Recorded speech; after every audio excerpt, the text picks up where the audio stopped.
An intestinal obstruction means that something is blocking your intestine. So this happens in the way that food and stool are not able to move freely. So when your intestine works normally, the digested food moves from your stomach to your rectum. So along the way, your body breaks food down into usable parts and turns the rest to stool. Then you eventually eliminate it through bowel movement. So an intestinal obstruction may partially or completely block this natural process. A complete blockage is an emergency and needs medical attention right away. So today we are talking about some of the possible causes of an intestinal obstruction. Number one, abdominal adhesion. So these are growths of tissue in bands that may force your intestine out of place. Number two, hernia. So a hernia is a split in the muscle wall of your abdomen. So hernias may cause bulges and pockets which may block your intestines. Number three, volvulus. So a volvulus happens when part of your intestine twists around itself. So that creates blockage. Number four, intussusception. So this condition means when a segment of your intestine slides into another segment. Number five, scarring. So when your body heals from small cuts or wounds, scar tissue forms. So this can also happen in your intestine. So these scars can build up and create partial or total intestinal blockages.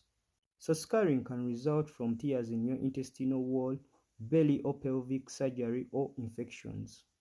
Number six, inflammatory bowel disease. So this includes Crohn's disease and ulcerative colitis. Number seven, diverticulitis. So these are tiny pouches that can grow off the large intestine lining. So these may become inflamed. Number eight, tumors. So these are growths that may be malignant or benign. Either way, they can block your intestine completely or partially. Number nine, foreign objects. So non-food objects that can be swallowed on purpose or accidentally may cause partial or complete intestinal obstruction. Symptoms of intestinal obstruction. Number one, severe pain in your belly. So this occurs when intestines try to push contents past the blockage, by that causing intense contractions.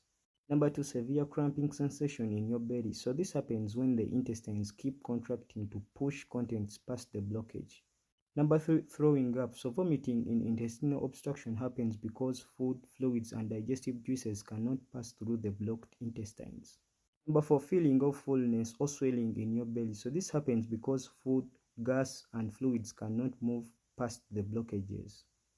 Number five, loud sounds from your belly. So these sounds happen because the intestines try to push contents past the blockages. Number six, constipation. So this happens because the blockage prevents stool from moving through the intestines.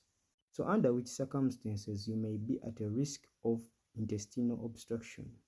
Number one, abdominal surgery. So this can increase the risk for scar tissue or growths.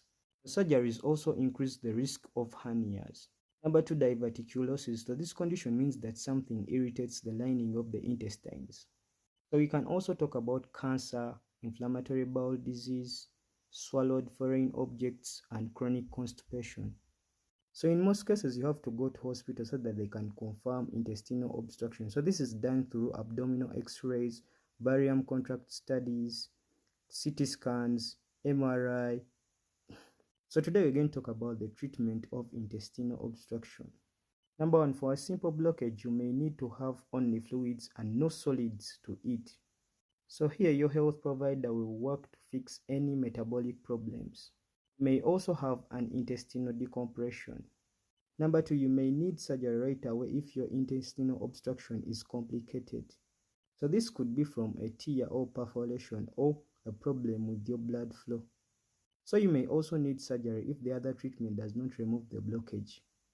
Number three, your healthcare provider may also recommend using a small flexible tube to keep your intestine open instead of more invasive surgeries. So complication of intestinal obstruction includes pain, constipation, loss of appetite, inability to keep food, fever, infections, and perforation of the intestine. So you should rush to hospital for proper diagnosis and treatment if you detect any sign of intestinal obstruction. So thank you very much. I'm Mujib. Please follow, like, and share my video.